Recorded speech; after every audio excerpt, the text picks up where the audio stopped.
आज हम आपके लिए लेकर आए हैं सुंदरकांड। सुंदरकांड में भगवान राम की शक्ति, करुणा और धैर्य का वर्णन किया गया है, लेकिन इसमें विशेष रूप से हनुमान जी की वीरता, भक्ति, बुद्धिमत्ता का परिचय मिलता है। सुंदरकांड की शुरुआत हनुमान जी के राम के दूत बनकर सीता माता की खोज में लंका जाने से होती है। जामवंत के कहने पर हनुमान जी अपने बल को पहचानते हैं और विशाल समुद्र को लांघने का संकल्प करते हैं। सुग्रीव की आज्ञा से हनुमान जी समुद्र पार कर लंका जाने का निर्णय लेते हैं। रामायण के सुंदरकांड में जब हनुमान जी सीता माता की खोज में लंका जा रहे थे, तब उन्हें कई बाधाओं का सामना करना पड़ा। इनमें से एक बाधा थी सुरसा, जो नाग माता के रूप में जानी जाती थी। सुरसा समुद्र में निवास करती थी और देवताओं ने उन्हें हनुमान जी की परीक्षा लेने के लिए भेजा था। जब हनुमान जी समुद्र पार कर रहे थे तो अचानक सुरसा प्रकट हुई और बोली, आज तुम मेरा भोजन बनोगे। उसने हनुमान जी को निगलने की धमकी दी। हनुमान जी ने विनम्रता से कहा, मैं भगवान श्री राम का दूत हूँ और सीता माता की खोज में लंका जा रहा हूँ। मेरा कार्य पूरा हो जाने के बाद मैं तुम्हारे पास लौट आऊंगा, तब तुम मुझे खा लेना। सुरसा ने उनकी बात नहीं मानी और अपना मुंह बहुत बड़ा कर लिया। हनुमान जी ने भी अपनी बुद्धि का प्रयोग किया और अचानक छोटे होते गए, यहाँ तक कि वे बहुत छोटे हो गए और सुरसा के मुंह से निकलकर बाहर आ गए। इससे सुरसा बहुत प्रसन्न हुई और उन्होंने हनुमान जी को आशीर्वाद दिया तथा उन्हें लंका जाने का मार्ग प्रदान किया। यह कथा हनुमान जी की बुद्धिमानी और धैर्य का प्रतीक है। इसके बाद हनुमान जी को छाया ग्रहणी राक्षसी मिली। यह राक्षसी समुद्र के बीचों बीच रहती थी और उसकी शक्ति इतनी प्रबल थी कि वह अपनी मायावी शक्तियों से उड़ते हुए पक्षियों और जीवों की छाया पकड़कर उन्हें रोक लेती थी। जैसे ही हनुमान जी समुद्र के ऊपर से उड़ान भर रहे थे, राक्षसी ने उनकी छाया को जकड़ लिया। इससे हनुमान जी की गति रुक गई और वे नीचे की ओर गिरने लगे। हनुमान जी तुरंत समझ गए कि यह कोई मायावी शक्ति का काम है।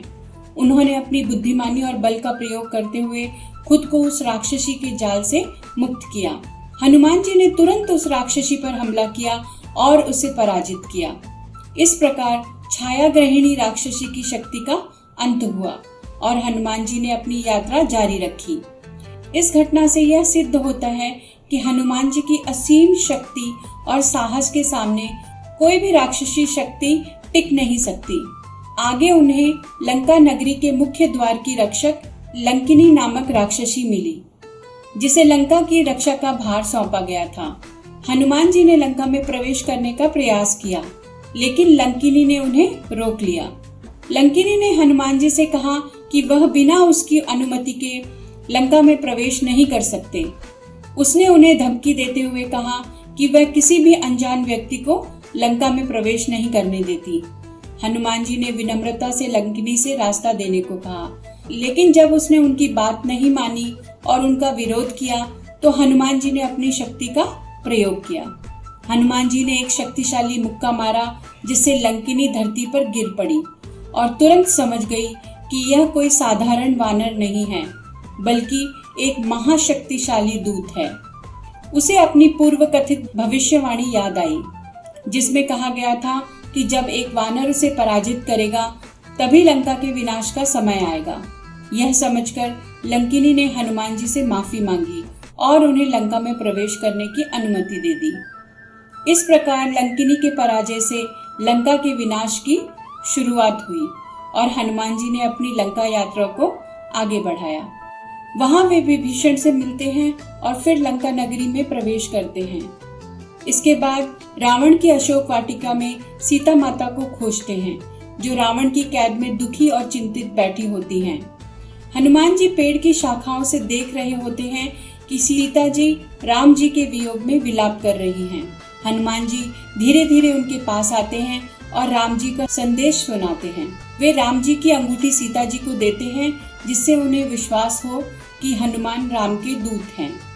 राम का संदेश सुनकर और अंगूठी देखकर सीता जी का मन शांत होता है। हनुमान उन्हें धैर्य बंधाते हैं और आश्वासन देते हैं कि श्री राम जल्द ही उन्हें रावण से मुक्त कराने के लिए लंका आएंगे। इसके बाद सीता जी हनुमान को श्री राम के लिए अपनी चूड़ामणि देती हैं ताकि हनुमान इसे राम जी तक पहुंचा सके। इसके बाद हनुमान जी अशोक वाटिका के बहुत सारे पेड़ों को उखाड़ फेंकते हैं। उनके इस कृत्य को देखकर रावण ने हनुमान को पकड़ने के लिए अपने पुत्र मेघनाद को भेजा। हनुमान को बंदी बनाया गया और रावण के दरबार में लाया गया, जहां रावण ने उन्हें अपमानित करने का प्रयास किया। रावण हनुमान जी का अपमान करने के लिए उनकी पूंछ में आग लगाने का आदेश देते हैं। हनुमान जी इस अवसर का लाभ उठाते हैं। वे अपनी शक्ति से अपने बंधन तोड़ते हैं और जलती हुई पूंछ के साथ लंका में उछल कूद करते हुए रावण की नगरी को आग में जलाना शुरू कर देते हैं। लंका की विशाल इमारतें और महल जलकर राख हो जाते हैं। पूरी लंका में हाहाकार मच जाता है। अंत में हनुमान जी समुद्र पार करके श्री राम के पास लौटते हैं और उन्हें सीता माता का संदेश देते हैं। साथ ही वे बताते हैं कि लंका में आग लगाकर उन्होंने रावण की नगरी को भारी नुकसान पहुंचाया है। जब राम अपनी सेना के साथ लंका पहुंचते हैं तो रावण से युद्ध निश्चित हो जाता है, लेकिन राम पहले से ही धर्म और अहिंसा का पालन करने वाले थे, इसलिए उन्होंने बिना किसी अनावश्यक रक्तपात के समस्या का समाधान निकालने का प्रयास किया।